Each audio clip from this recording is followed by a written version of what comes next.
Hello अस्सलाम वालेकुम। आज हम सर परमल के असाइनमेंट 31 एमसीक्यू से सोल्व करेंगे। सही। कल हमने 30 एमसीक्यू सोल्व किए थे। अभी कह रहा है Maaz return goods to Saad which he bought on credit, how is this recorded in Maaz book.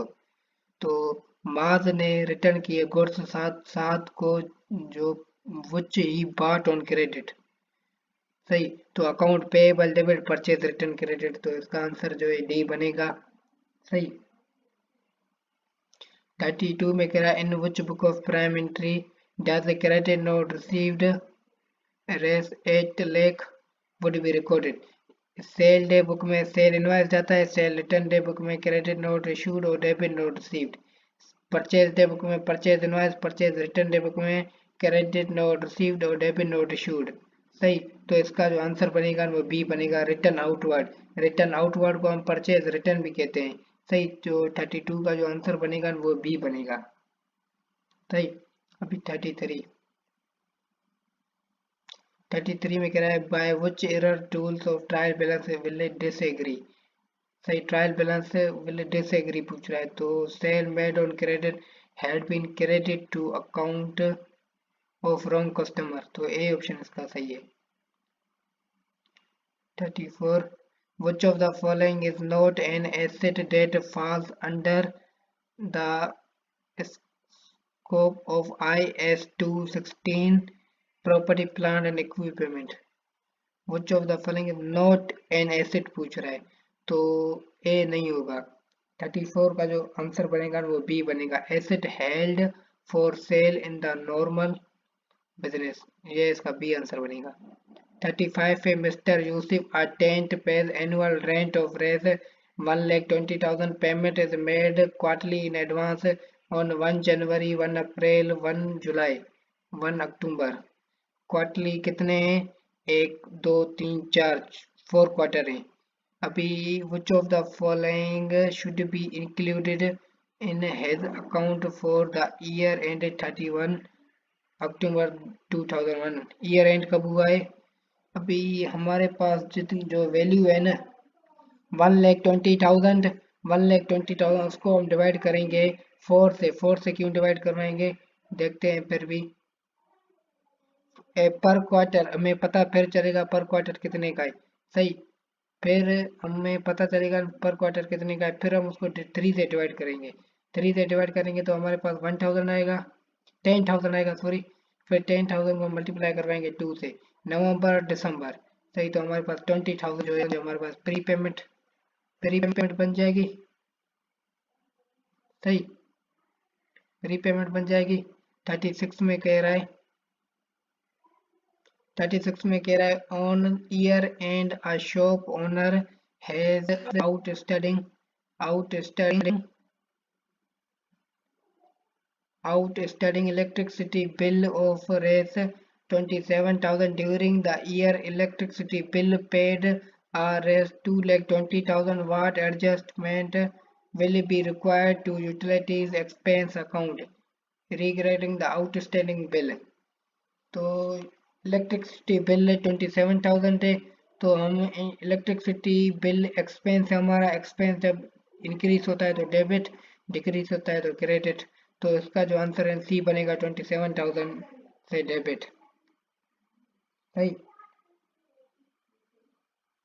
37 में कह रहा है 37 में कह रहा है अभी हमें मतलब सारी एडजस्टिंग मिली हुई है। अभी the balance amount would be paid on complete on the contract.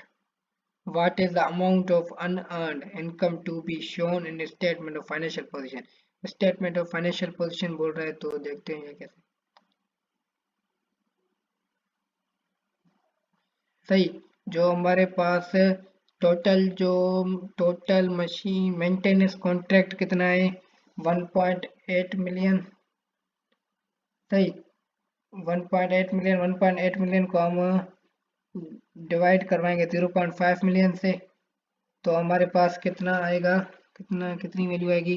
1.8 को डिवाइड करवाएं 0.5 से, तो हमारे पास 3.6 पर machine cost did bye contract. अभी 3.6 को हम डिवाइड करवाएंगे 9 से, 9 से डिवाइड करवाएंगे तो 0.4 मिलियन, 0.4 मिलियन को हम 4 से मल्टीप्लाई करवाएंगे। 4 से मल्टीप्लाई क्यों करवाएंगे? क्योंकि हमारे पास 4 मंथ गिवन है, सितंबर से लेकर दिसंबर तक। सही, सितंबर से लेकर दिसंबर तक हमें मंथ मिले हुए हैं 4। तो हमारे पास 1.6, अभी 1.8 मिलियन जो था हमारे पास, जो तीन वैल्यू हमारे पास टोटल मशीन कॉन्ट्रैक्ट, तो उसको हम लेस करेंगे 1.6 मिलियन से, तो हमारे पास 0.2 मिलियन आ जाएगा। जो 1.8 मिलियन थी ये हमारे पास अमाउंट रिसीव्ड हुई है। सही, तो उसको हमने लेस किया 1.6 मिलियन से, तो हमारे पास 0.2 मिलियन आंसर बन गया। स्टेटमेंट ऑफ फाइनेंशियल पोजीशन बोल रहा था ना, इसलिए इसका आंसर 0.2 मिलियन है। अगर स्टेटमेंट ऑफ P&L पूछता तो इसका 14.8 आंसर बनता।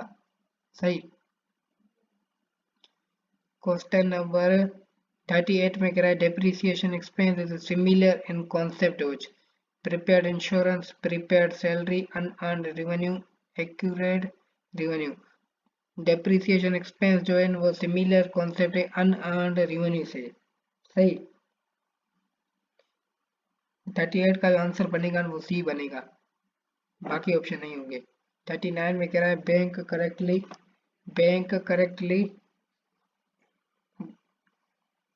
Correctly record payment of cheque of Rs 2036 while in cash book it is written as 2063, what should be done to correct it?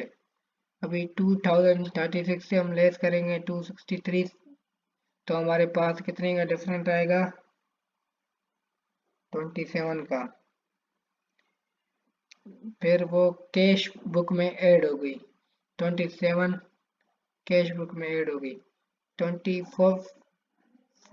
Question number में कह रहा है which of the following statements are correct? Asset is an economic resource controlled by an entity. Equity is residual interest deduce current liability, तो इसका ए option बनेगा। Sorry, only one statement इसकी सही है, ओनली इसकी वन स्टेटमेंट सही है, B गलत है। सही, तो बी ऑप्शन इज करेक्ट। 41 में कह रहा है if an asset is idle then in which type of depreciation no depreciation is charge. इन दोनों की वजह से, इन दोनों में से किसकी वजह से डेप्रिसिएशन चार्ज नहीं होगा? स्ट्रेंगलाइन मेथड या यूनिट ऑफ प्रोडक्शन? सही, तो उसका आंसर जो है सी बनेगा, only to unit of production method. सही। 42 में कह रहा है if capital is Rs, capital हमें इतनी मिली हुई है, लाइबिलिटी इतनी मिली हुई है, then the asset will be, asset कितना होगा? Then the asset will be, तो 42 देखते हैं। Asset is equal capital plus liability, तो हमारे पास एसेट हमारे पास कुछ भी नहीं मिला हुआ है, तो एसेट की जगह पे हमने एक्स रख लिया। कैपिटल हमारे पास मिला हुआ है प्लस लाइबिलिटी भी हमें हमारे पास मिली हुई है, तो हमने दोनों को ऐड किया तो हमारे पास आंसर आ गया एसेट। सही, तो इसका जो आंसर है वो ए करेक्ट है। क्वेश्चन नंबर 43 में कह रहा है if we have equity of Rs 1 lakh and then we purchase on credit an asset of Rs 5000 then what will be the total asset? Total asset पूछ रहा है, तो ये भी देखते हैं। 43 है asset is equal capital plus liability. Asset हमारे पास है 1 लाख प्लस लाइबिलिटी है हमारे पास 5000। एसेट हमारे पास, सही, तो एसेट हमारे पास, एसेट की हमारे पास वैल्यू आ जाएगी टोटल एसेट। सही, तो इसका ए ऑप्शन बनेगा। वो where should be the cash recorded? Cash कहाँ पे रिकॉर्डेड होगी इन चारों में से? जनरल लेजर में या कैश लेजर में? कैश लेजर होता है, तो मेरे हिसाब से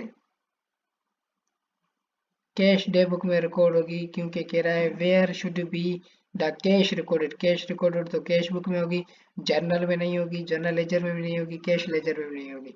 तो 44 का जो आंसर बनेगा वो ए बनेगा। 45 में कह रहा है alpha trading limited ATL used its own staff assist by contractor when required to contract a new warehouse for its own use. Identify the cost listed below that cannot be capitalized. तो इसका जो answer है वो D बनेगा।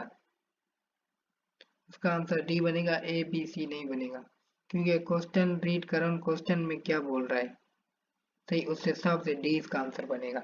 46 में कह रहा है which two of the following has the same nature in trial balance, trial balance की सेम नेचर बोल रहा है, सही। तो capital and accumulated depreciation, sale and return inward, sale and return outward, purchased and return outward. तो जो 46 का जो आंसर बनेगा वो ए तो बनेगा ही बनेगा, सी भी। Capital and accumulated depreciation, sale and return outward, ये दोनों नहीं बनेंगे, ए और सी बनेगा। 47 में कह रहा है which of the following correctly describe absorption, actual absorption। अभी 47 का जो आंसर बनेगा ना वो बी बनेगा, एब्जॉर्प्शन एक्चुअल, सही।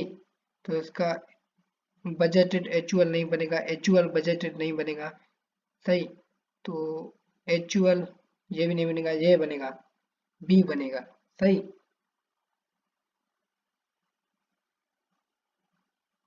48 में prime cost means, prime cost पूछ रहा है, प्राइम कॉस्ट मीन्स, सही। तो इसका आंसर डी बनेगा, sum of direct material and direct labour cost, सही। 1A में कह रहा है फैक्ट्री ओवरहेड्स, ये नहीं है। सेकंड में कह रहा है selling cost sum of direct material, तो बी भी नहीं है। सी में कह रहा है इनडायरेक्ट मटेरियल, तो डी इसका ऑप्शन बनेगा, सही। 49 में कह रहा है which of the following entries should be made for accurate expense at the year end, year end की एक्यूरेट एक्सपेंस की एंट्री पूछ रहा है, सही।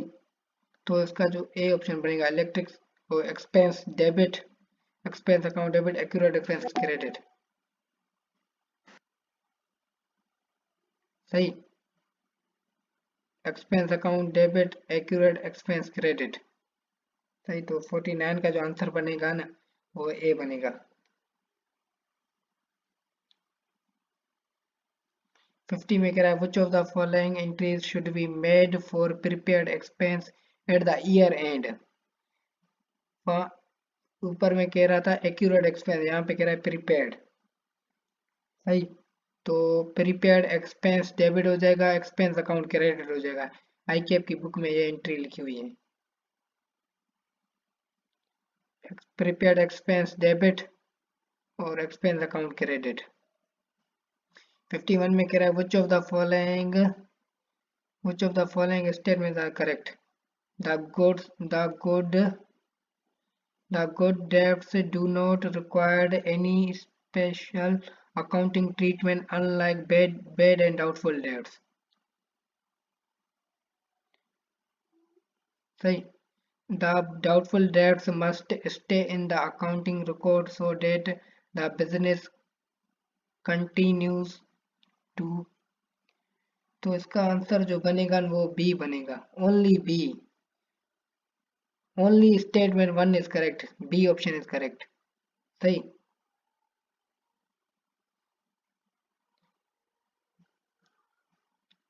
क्वेश्चन नंबर 52 में कह रहा है which of the following statement are correct, purchase order is issued by seller to buyer when an invoice is received from received from a supplier, it should be checked with the goods received note. तो only two statement गलत सही है. C is correct. Purchase order is issued by seller to buyer. तो ये वाला option जो है गलत है. सही. 53 में कह रहा है which of the following statements are correct? Fuel cost used in transportation business is a direct cost. Sum of direct cost should exceed indirect cost. तो इसका ओनली वन ऑप्शन जो है सही है. 54 में कह रहा है which of the following statements are correct? Bookkeeping is a broader term than accounting. In double entry bookkeeping is used to record aspect of transaction. तो इसका जो 54 का जो आंसर बनेगा वो सी बनेगा. ओनली टू सही है. Bookkeeping is broader term. Bookkeeping broader term नहीं है. Accounting is broader term. सही. 55 में कह रहा है which of the following statements are correct? Accounting is broader term than bookkeeping. Bookkeeping and accounting two different but interconnected. तो ये आईकेप की फर्स्ट पेज पे लिखा हुआ है, एटा ग्लास वाले पेज में. सही. तो 55 का जो आंसर बनेगा वो दोनों स्टेटमेंट बनेंगे. दोनों स्टेटमेंट करेक्ट है. सही. ऊपर वाले में मिस्टेक है, नीचे वाले में नहीं है मिस्टेक. सही. अभी 56 में कह रहा है which of the following statements are correct? Specific identification of cost is necessary for the inventories which are not ordinarily. इसके दोनों ऑप्शन जो है ना 56 के जो है दोनों ऑप्शन करेक्ट है. दोनों एग्जैक्ट आईकेएफ की बुक से उठाए गए हैं. दोनों एग्जैक्ट आईटीए की बुक से उठाए गए हैं. तो इसके जो दोनों ऑप्शन हैं वो दोनों सही है. 57 में कह रहा है balance of which of the following groups of item would appear on opposite side of trial balance. Trial balance की अपोजिट साइड पूछ रहा है. सही. Total trade receivable and return outward. सही. 57 का जो आंसर बनेगा वो डी बनेगा. Trade receivable and return outward. 58 में कह रहा है which of the following statements are correct? Debit note issued are initial record in purchase day book. Debit note issued purchase day book में रिकॉर्ड करते हैं. नहीं, purchase day book में purchase invoice record करते हैं. तो इसका जो ऑप्शन है वन स्टेटमेंट तो गलत है. Two statement sale invoice are record sale day book. Only two statement सही है. तो इसका सी आंसर बनेगा क्योंकि सेल इनवॉइस रिकॉर्ड होती है सेल डे बुक में. सही.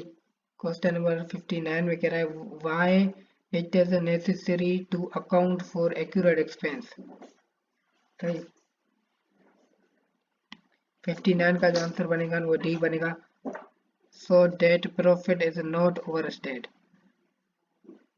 60 में कह रहा है BTL purchased goods for Rs 1 million on credit from SPL on 5th December of if BTL pays the full amount within 10 days, it will be allowed a settlement discount of 5%.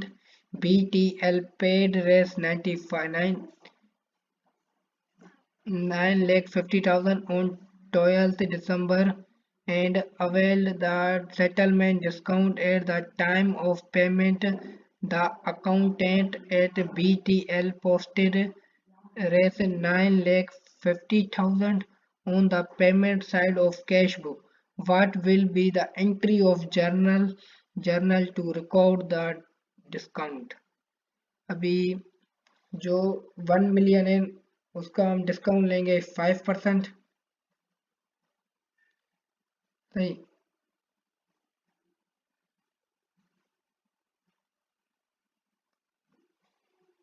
ये 60 question number.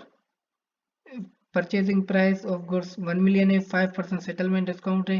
तो हम 1 million का 5% लेंगे तो हमारे पास कितना आएगा 15,000। तो SPL जो है डेबिट होगा और परचेजेस जो है वो क्रेडिट होगी।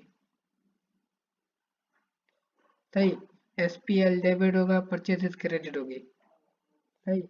जो 60 का जो आंसर बनेगा ना वो ए बनेगा। सही। कल से हम मजीद 30 MC को सॉल्व करेंगे। सही।